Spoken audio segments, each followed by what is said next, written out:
Shalom Aleichem, bienvenidos a otro estudio aquí de la Yeshiva en Bogotá. Estamos estudiando las leyes monetarias. Estamos en la sección que habla de capítulo número 5, que es sistemas judiciales. Esto le interesa mucho a los abogados. Empezamos. Dice el libro de Rafael Cohen. Estamos en Shemot 21.1. Dice, estas son las leyes que podrás ante ellos. Cuando dice el pasaje, este versículo nos enseña que dice, estas leyes pondrán ante ellos, que todas las disputas deberían ser presentadas al frente de un Beit Din. Eso lo tocamos en la clase anterior, pero esta clase la volvemos a tocar, y es cuando uno va a demandar o a hacer cualquier problema entre judíos, siempre tienen que ir a la corte judía, no a la corte no judía. ¿Por qué? Si se hace eso, puede causar bastantes problemas, profanación del nombre, castigos severos, castigos que son más grandes que la Torá da. Por lo cual, la persona que demanda a otra persona judía, a otro lugar y le dan un castigo más severo, más años en prisión, lo que sea, la persona es 100% culpable y hasta pierde su mundo venidero. Por lo tanto, cuando un judío ha incurrido en daños como resultado de una acción cometida por su compañero judío, no puede buscar acusarle en una corte no judía. De acuerdo, debería pagar por los daños causados criminal como resultado de haber sido reportado a las autoridades civiles como una sentencia de encarcelamiento que provocó que su familia quedase desprovista de su sustento, y una elevada multa impuesta a la familia del delincuente que excede las leyes de la Torá. Uno siempre debe consultar con una autoridad rabínica en que respecta a lo que puede permitir, ¿sí?, cualquier medida legal. Ahora, es necesario siempre ir a los judíos, corte judía. Si no se puede, ya vamos a hablar de eso, si no se puede en cuál caso. Entonces, pero hay que entender que en primera instancia no se puede demandar o llevar a un judío a una corte de no judíos. Eso está claro en el Shulchan Aruch. ¿Okay? Está prohibido hacer un reclamo en una corte no judía, aun cuando administren la ley según la ley de la Torah y ambos litigantes hayan acordado hacerlo. O sea, digamos, se pusieron de acuerdo, hagamos en la corte no judía, no se puede. Cualquiera que vaya ante ellos es considerado malvado y es como si hubiera blasfemado y desaprobado la Torah de Moshe. El Ramá, el Beit Din, tiene la autoridad de excomulgarlo. Cualquier judío que demande a otro judío de frente a la corte no judía, en primera instancia, se le puede excomulgar, declararle un jerem en todas las comunidades. Lo retiran de la comunidad, de hacer negocios, de sus hijos ir al colegio, de pasar a Minyan, de ser contado como Minyan, de que se casen con sus hijos, hasta ese punto.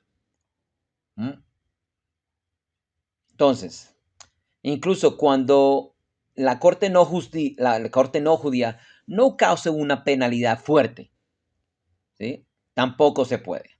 Eso está en Hoshen Mishpat 26.1. Jerem es una palabra que se usa en el judaísmo. Jerem es como un decreto, ¿ok? Es como excomulgarlo, ¿ok?, a la persona. Entonces, una persona que demanda a otra persona al frente de una corte no judía debería estar excomulgado. Ahora, que haya corte, como ya habíamos hablado, en Colombia no hay, desafortunadamente. Sí hay rabinos competentes, pero no corte. No hay una corte que funciona constantemente. ¿Qué se hace ahí? Se eleva a las cortes de Nueva York o otras cortes y tratar de hacer el caso un poquito más internacional, ¿no? Entonces, una persona jerem queda todos los castigos que acabé de decir. Fuera de la comunidad, sus hijos, del colegio, su esposa, tampoco, ni beneficios, ni mikve, nada. Hasta que, pues claro, deje de la demanda con los no judíos.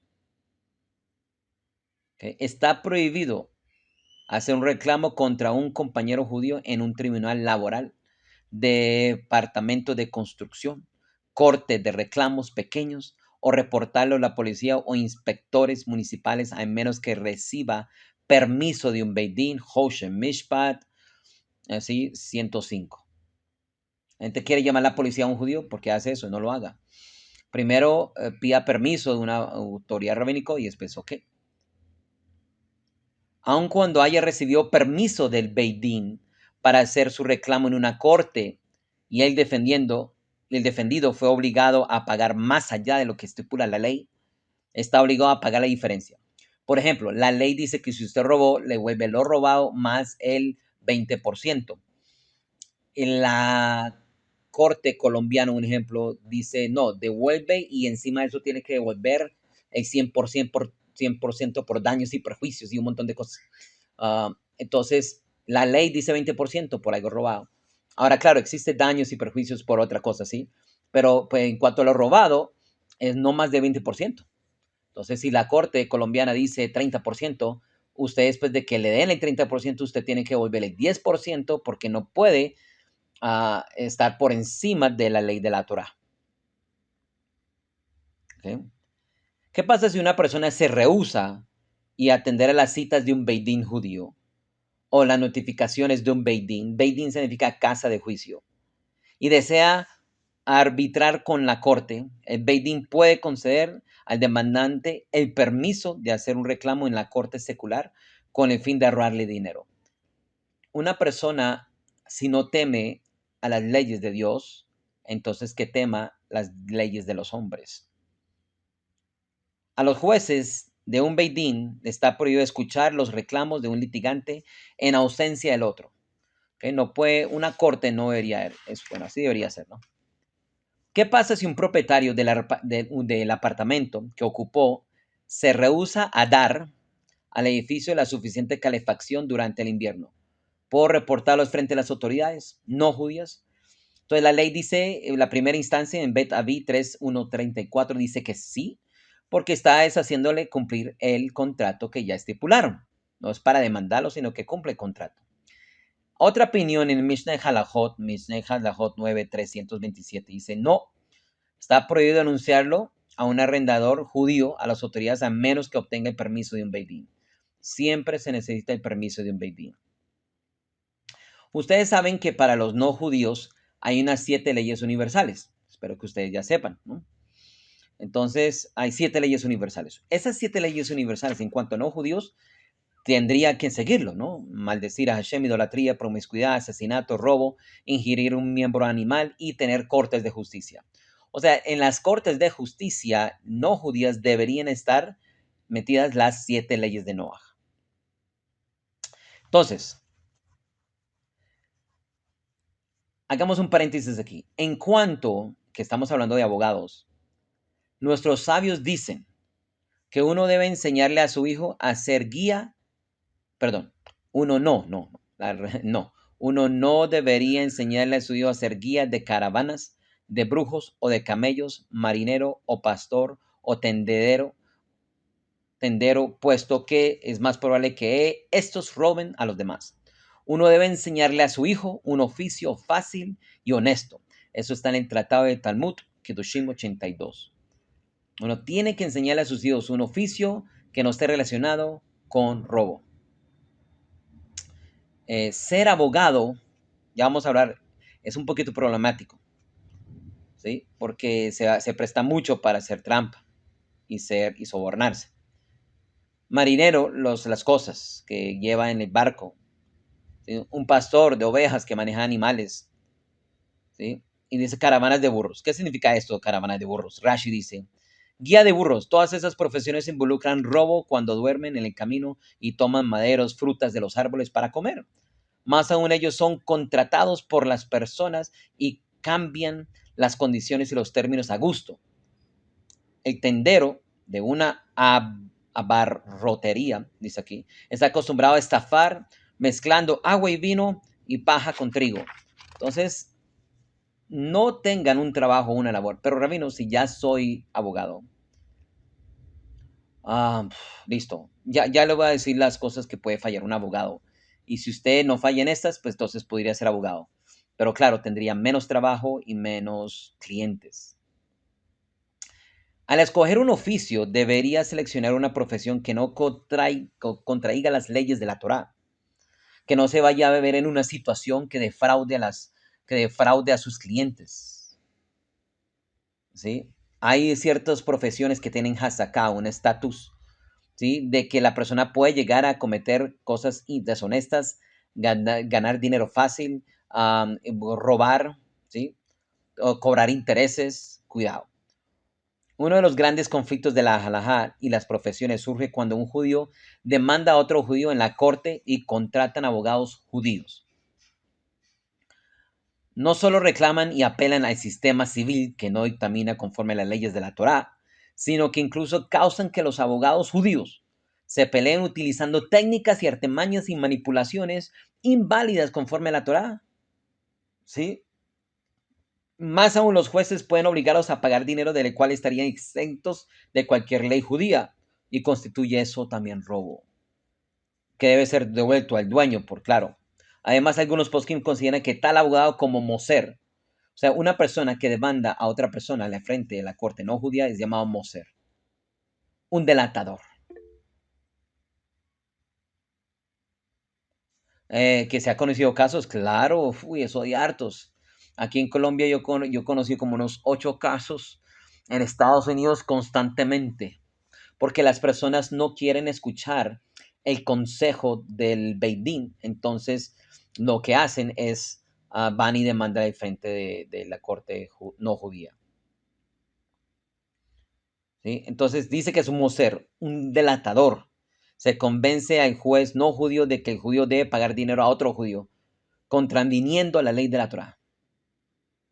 Ahora, sin embargo, está permitido que un abogado judío represente a un judío si ha sido citado a una corte en contra de su voluntad, al fin de asegurar su libertad, así no sea limitada injustamente, evitar sus bienes sean confiscados. Entonces, ahora, si no lo puede evitar el judío, puede contratar a un judío para defenderlo. ¿Okay? Entonces, tenemos en Mishnah Halajot, un abogado judío debe decirle a un litigante judío que primero debería ir a la corte judía.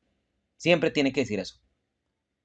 Si se rehúsa a hacerlo, pongan atención, si se rehúsa a hacerlo, usted es el abogado judío, tiene un cliente judío, y le dice, primero tiene que ir al frente de la Beit Din, del corte judía. Y si él dice, no quiero ir al frente del Beit Din, corte judía, esto vamos a los tribunales goy, no judíos.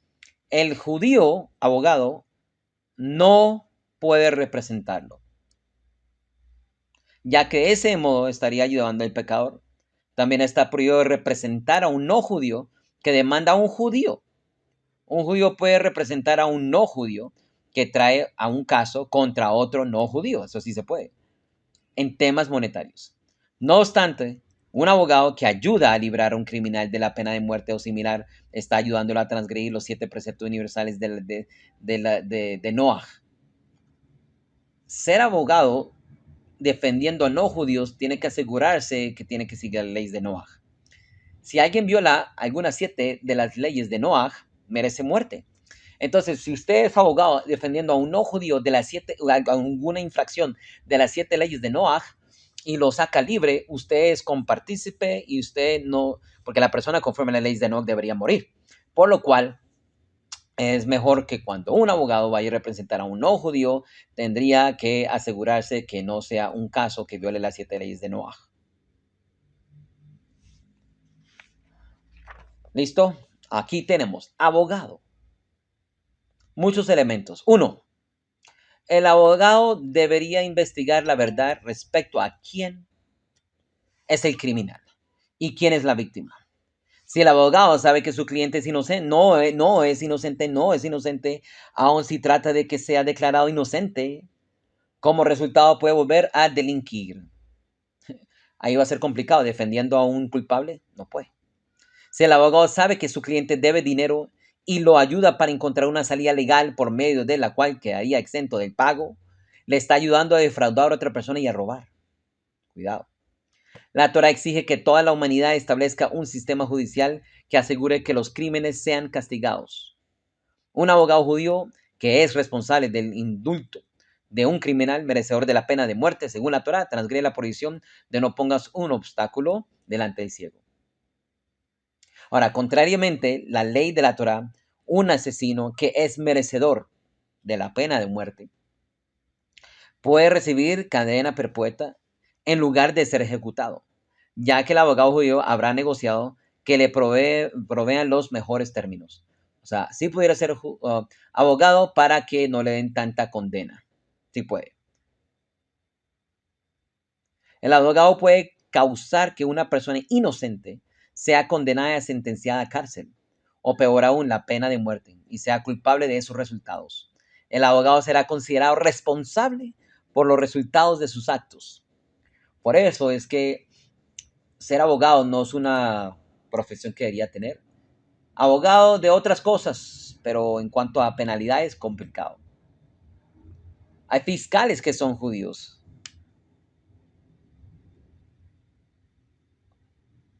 Entonces hay que tener cuidado. Sigo acá.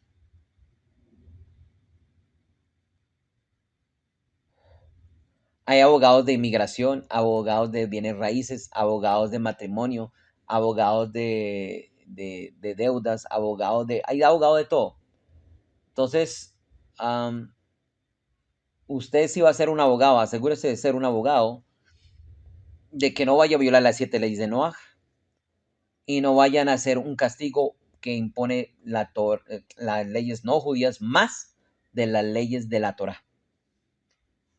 Entonces, a veces la gente decide no ser penal, sino arreglar casos de divorcios, arreglar casos de propiedad, arreglar casos, ¿sí?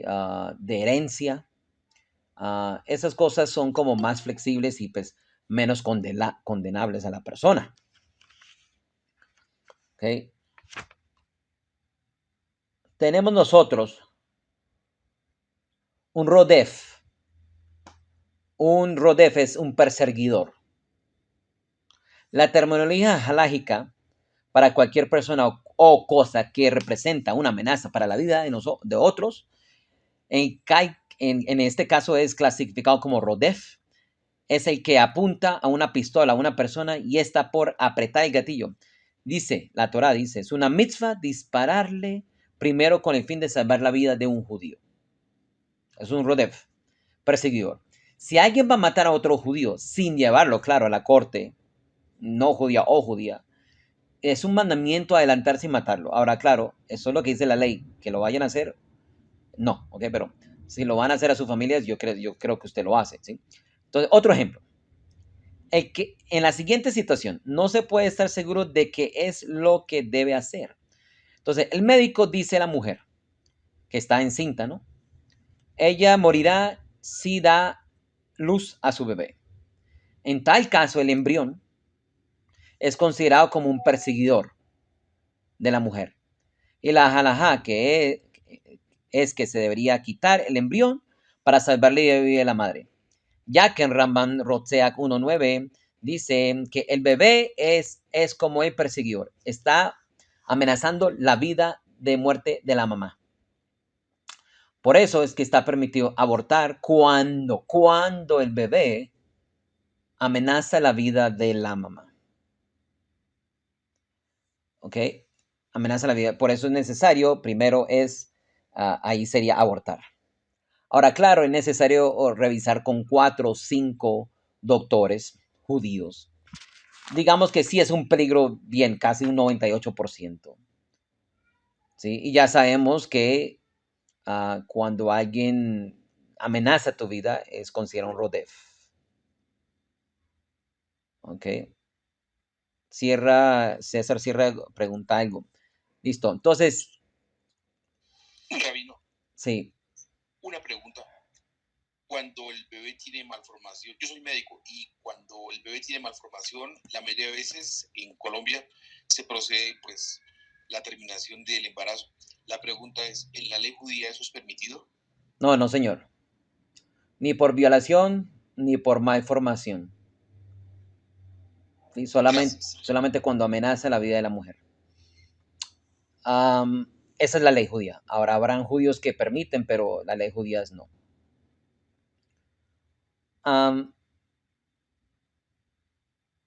¿Quién debería revisar el aborto? Si verdaderamente es una amenaza. ¿Un judío o no judío? Entonces, dice que el judío.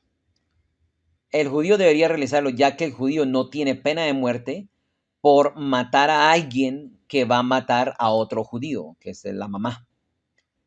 Pero el no judío sí tiene pena de muerte si mata a un judío, aunque ese judío vaya a matar a otro judío. Pues por eso la ley de Bnei Noach, ¿no? Otro, listo. Digamos, leyes monetarias. Un barco está por hundirse debido al peso que tiene el barco. Entonces la gente bota los contenedores al agua para salvarse. Ellos no tienen que pagar las cosas que botaron en el mar, la mercancía, para salvar sus vidas. El contenedor y las cosas estaban amenazando la vida de ellos, por lo cual no están obligados a pagar. Ahora, el Ramá dice, esto solamente aplica cuando el barco fue cargado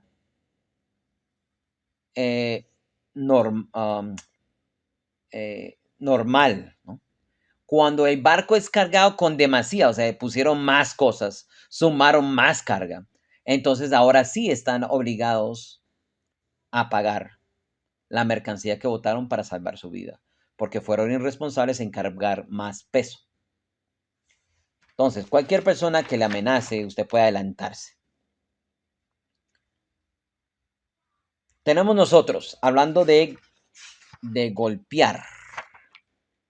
La Torah dice en Shemot 23:1, si el ladrón fue encontrado interrumpiendo y lo golpeó y murió, no es responsabilidad. Rambam, en Rambam Genevá 9:9 dice, ¿por qué la Torah permitió el derramamiento de la sangre de un ladrón a pesar que solamente venía a robar, no venía a matar? Entonces dice, porque si el dueño se interpusiera entre el camino del ladrón para detenerlo, se asume que el ladrón va a hacer todo lo posible para salir libre, incluso hasta matar. Se deduce entonces que el que interrumpe en la casa, en que entra en su casa de su compañero, se le considera un perseguidor que viene a matarlo. O alguien que viene a robar algo en la casa, se le permite, conforme a la ley judía, Raman, Geneva 9:9, matarlo. Porque si usted se interpone entre el ladrón, él va a matarte. Entonces considera un rodef. Alguien que viene, un perseguidor, entonces uno puede adelantarse a que lo mate, a matarlo a él y él merece que lo maten. Bueno, pero no es considerado que él paga. ¿Listo? Entonces un ladrón pueden matarlo. Si entra en su casa, ¿no? Si es en la calle, no. Aunque si te está amenazando, puedes hacerlo. Pero si estamos hablando de entrar en la casa. ¿Ok?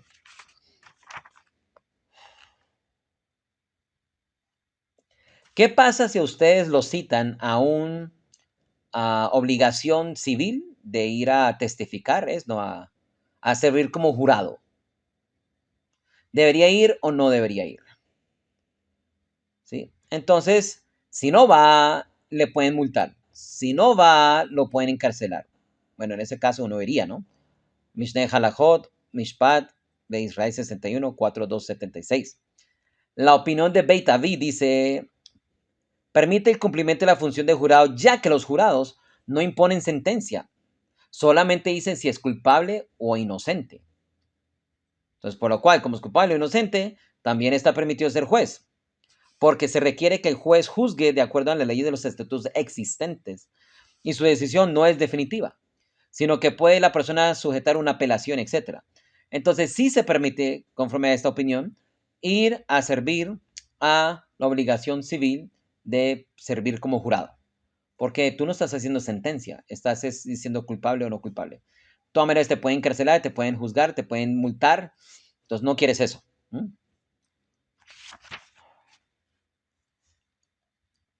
Un moser, un delatador. ¿Ok?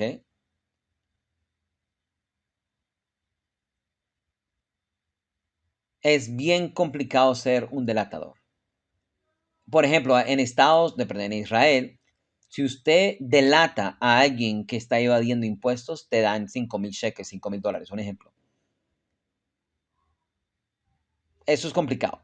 ¿Por qué? Porque tú delatas para recibir dinero, pero delatas a un judío y él va a la cárcel por tu culpa. Eres un moser. y un moser recibe excomulgación. Un moser no tiene parte en el mundo venidero. Si un grupo de judíos fue asesinado por no judíos que les exigieron, entregándolos para matarlo. Otra vez, si un grupo de judíos fue, no asesinado, sino asediado por no judíos que le exigieron, entréganos a ese judío, le dice el grupo judío, no asesinado, sino entréganos a este judío para matarlo y ustedes quedan libres. Dice Tosfot, Tratado de Terumot 7:23, uno como judío no puede entregar a otro judío a la corte no judía para que lo maten o de una sentencia difícil. No se puede entregar a un judío. Le dicen, mueren 1000 judíos o muere un judío. Entonces no pueden entregar a un judío. Ahora estamos hablando si este judío es ¿qué? Juicioso, observante y falló en algo y la corte no judía quiere juzgarlo severamente. No, deberían llevarlo a la corte judía para enjuiciarlo ahí por lo menos. Hay gente que es apóstata, delatadores, herejes, descienden al purgatorio, o sea, al Geinon, y son juzgados ahí por la eternidad. La gente que va en contra de la Torá, la gente que delata, la gente que enseña herejía, todos ellos irán al Geinon, al infierno, para la eternidad. Talmud Rosh Hashanah, página número 17. O sea, los muser, los moserot, los delatadores, son aquellos que informan, ponen atención, informan fácilmente o entregan la riqueza de sus compañeros a opresores gentiles. Es un moser, Rashi Abodazara 26. ¿Ok? Se están aprendiendo eso, son leyes de justicia muy diferentes de las leyes de justicia que uno tiene en cuenta en Colombia. Aunque muchas de las leyes de colombianas son también leyes de Torá.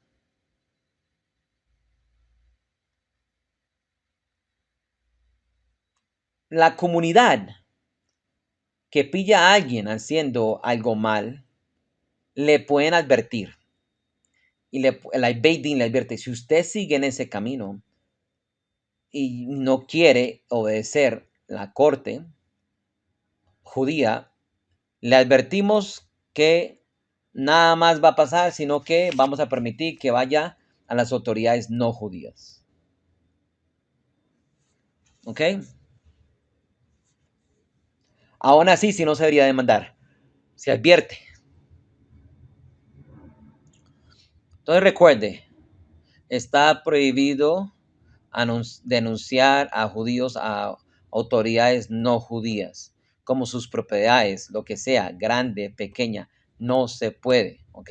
No se puede revelar a las cortes no judías por un judío para que lo juzguen. No sea usted, ¿ok? En cuanto a golpear, dice aquí, golpear a otros.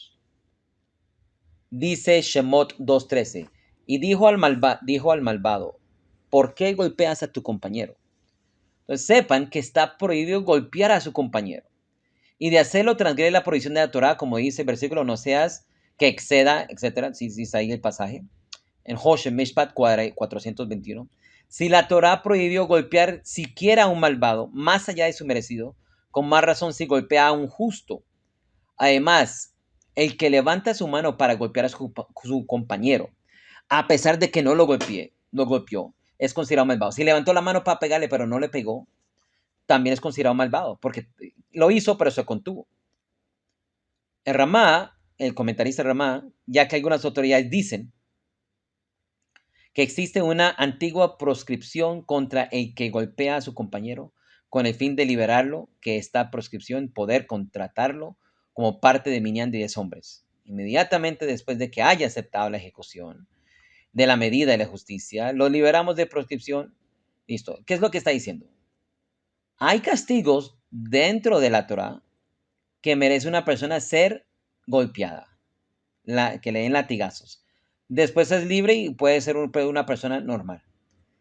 En la corte no judía no le da latigazos, lo manda a la cárcel 15, 20 años. Hay que tener cuidado ahí. Por ejemplo, hay una persona que golpea a un estudioso de la Torá. Un estudioso de la Torá. O tiene personas que lo ayudaron a eso, lo que sea. Esta persona se le hace un jerem, se le excomulga. No se puede contar como rezo. Nadie le debería responder amén a sus bendiciones. Hasta que se arrepienta, claro. A nadie, hoy en día a veces la gente no le importa si le pegó y ya tratan de ignorar el tema. Ignorar el tema también es apoyar a la persona que le pegó a una persona estudiosa de la Torá. La persona que no hace nada también es culpable.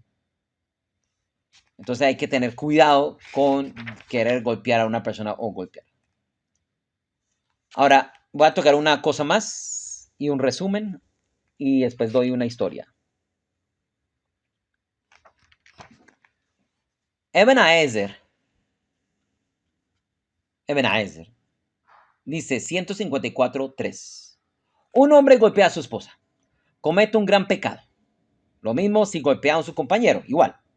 Si lo hace repetidamente, así es la ley, repetidamente el Beidín tiene la autoridad de poner a esa persona bajo jerem excomulgación y administrarle azotes por orden rabínica y hacer jurar que no lo volverá a hacer.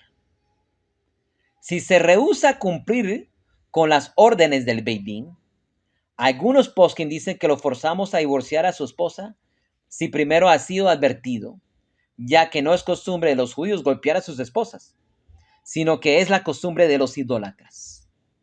Entonces, si una persona continúa golpeando a la esposa, entonces se trata como un idólatra y se trata como un no judío. Por lo cual, ¿sí? Puede ser, no es que lo hagan, puede ser que lo entreguen a las autoridades no judías.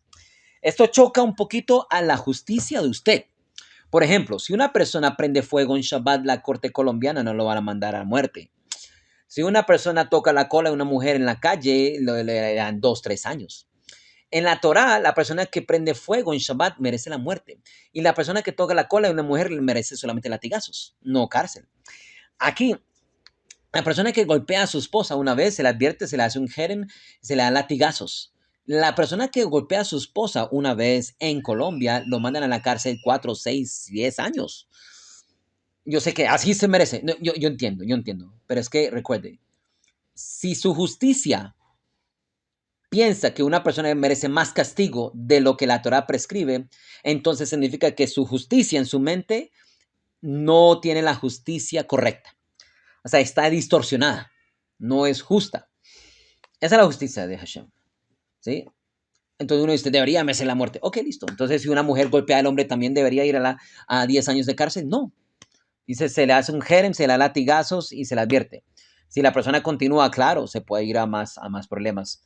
¿No? Se le puede advertir. Estamos hablando repetidamente. Una vez, ahora claro, un golpe puede matarle, yo sé, pero si fue un golpe como de ira o salió, entonces así dice. Yo no estoy diciendo que no le peguen a las mujeres. Normalmente, que le peguen a las mujeres, perdón. Normalmente, ¿qué es lo que pasa? La gente no escucha esta ley y no importa, va a demandar a su esposo, ¿sí? A una corte de una vez para que se vaya a la cárcel para siempre, que un judío allá adentro comiendo no kasher y su esposa ahí con los hijos viviendo, tratando de sobrevivir. No es la forma. Entonces, en resumen, un judío que informa acerca de otro judío en las autoridades es considerado peor que un judío no observante. No es apto para testiguar un beidín, un delatador, ¿ok? El que demanda a un judío en una corte no judía. No puede ser Hassan, no puede dirigir rezo, no puede ser shohet, no puede cortar, fanear un animal para que sea kasher porque no se le cree. No puede escribir un Sefer Torah, tefilín, mezuzot. Si lo hiciera, no son kasher. En los siguientes casos está prohibido denunciar a un judío a las autoridades locales. Si causó daño a la propiedad individual de un judío, si golpeó a otro judío en una sola ocasión, si vendió carne tefá como si fuera kasher. Esos son los que está prohibido denunciar a un judío a las autoridades locales. No se puede si solamente lo hizo una vez. En los siguientes casos está permitido reportar a un judío a las autoridades locales. ¿Cuáles? Si falsifica dinero, si causa daño a la población judía en general, por ejemplo, roba un Sefer Torah, tefilín, dinero de caridad, si golpea a judíos repentinamente, si abusa físicamente a los niños, de una, no es advertencia, de una, ¿sí? Si estaciona su auto en doble fila bloqueando el paso de vehículos de emergencia, de una vez a las autoridades locales, se puede, ¿ok? O sea, no es que falsifica dinero, entonces llamo a la corte judía, no. Ahí sí la corte no judía. ¿Va a causar daño a la población no judía? No a la corte judía, porque es obvio que esta persona no va a escuchar a la corte judía de una vez a la corte no judía. Si abusa a niños físicos, golpea a judíos continuamente, estaciona su auto en medio de la calle, uno no dice, vamos a ir al Beit Din, no, llama a la policía de una vez. Ahora, policía, no a la corte, la policía, ¿ok? Bueno, no confundan, autoridades locales es la policía, ¿ok? Entonces, listo. Si causó un daño a otro judío, no es la policía, ¿ok? Primero Beit Din. Si golpeó a otro judío una ocasión, se le salió las luces y ¡pum! Le pegó. No a la policía, sino al Beit Din. Si vendió carne taref como si fuera kasher una vez, tranquilo, no pasa nada. ¿Ok? No es que no pasa nada, sino al frente del Beit Din. En cuanto a falsificar dinero, pegar a una mujer, pegar repentinamente, viola a los niños o abusa físicamente, o estaciona su carro, causa dificultar a la población judía, entonces llama a la policía. Casos que hay disputa entre los poskim, que hay duda. Un conductor sin licencia que es peligroso, ¿debería llamar a la policía, sí o no? Quejas contra arrendadores judíos. ¿Llama a la policía, sí o no? Hay dudas, mejor no. Violación de los códigos de edificación. ¿Se llama a la policía, sí o no? Consulte mejor con su rabino. ¿Ok? Ahora, está permitido reportar a un arrendador judío al departamento de vivienda si no provee suficiente calefacción de invierno o reparo de daños del edificio porque le está causando daño a usted. Para que cumpla, como habíamos dicho antes, cumpla su contrato. ¿Listo? Preguntas, dudas que tienen a esta hora.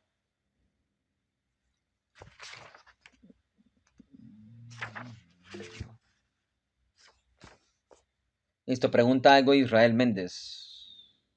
Shalom, Rab. Shalom. Sí. Pues yo pensaría entonces que de acuerdo a eso, en resumen, uno podría pensar que delatores se refiere entonces a que delatan a un judío ante una corte no judía. Pero si lo delatan ante una corte judía, no es un delator.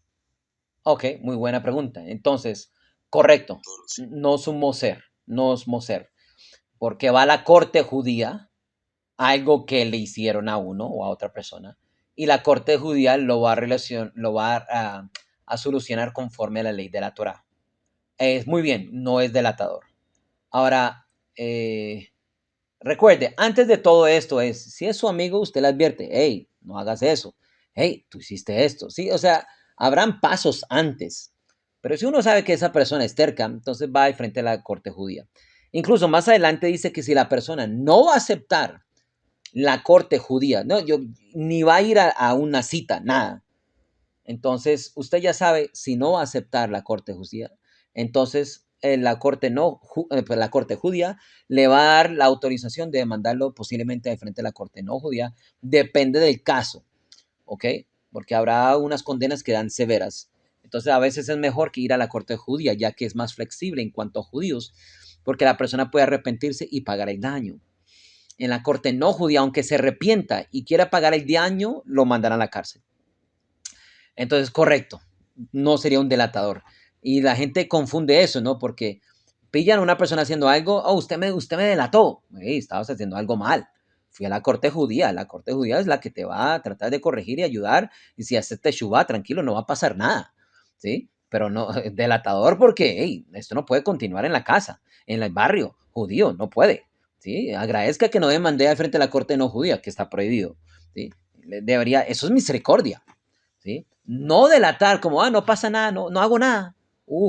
Eres culpable, entonces va a hacer daño a otras personas y no, ahora no se llama delatador, ¿no? Se llama es advertir y llevarlo a la corte. Ahora recuerde, como hemos hablado en el capítulo anterior, si usted pilla a alguien haciendo una transgresión, es necesario llevar 2 testigos fieles de buen nombre, ¿ok? Y para poder ahora sí llevarlo a la corte para decir, mire, esta persona está haciendo eso, con 2 testigos, no puede ser uno nomás, que fue la clase que hice anterior. ¿Más preguntas tienen?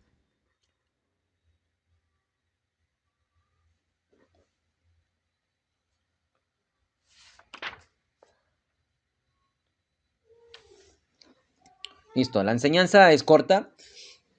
Espero que hayan aprendido. Estamos a la mitad del libro. Voy a tratar de hacer un resumen del libro para no leer cada cosa, pero es importante estudiar leyes de justicia porque a veces uno quiere hacer justicia o quiere cometer el gran error de demandar sin saber realmente si hay otras soluciones. Siempre, si usted no sabe, consulte con su rabino va a consultar con los rabinos, va a consultar con los abogados y va a tratar de solucionar la mejor forma posible. Si no se puede lograr la mejor forma posible, entonces, claro, van a permitir más cosas en cuanto a la corte no judía, que no debería llegar hasta allá. Eso es feo, eso de demandas es bastante feo. Pero bueno, entonces, si no hay más preguntas, con eso ya terminamos aquí la clase. La voy a grabar y la pondré en YouTube. ¿Hay más preguntas? Sharon, rabino, qué pena. ¿Qué cuesta el libro de leyes monetarias? Creo que está en 150, pero no tengo disponible, creo. Toca mandarla a pedir. Cuando el rabino Rafael Cohen venga, se le manda a pedir. También a veces yo mando un correo y él a veces permite que uno descargue la PDF pagándole una sedaca a él. Si quieres yo averiguo, bueno. Gracias, rabino, sí. Bueno, ok. Listo, entonces con eso terminamos. Tengan un buen fin de semana. Disfruten con la familia y Hasago Baruch Shalom. Gracias, Rab. Toda Rabá. Gracias, Rab. Gracias, Rab.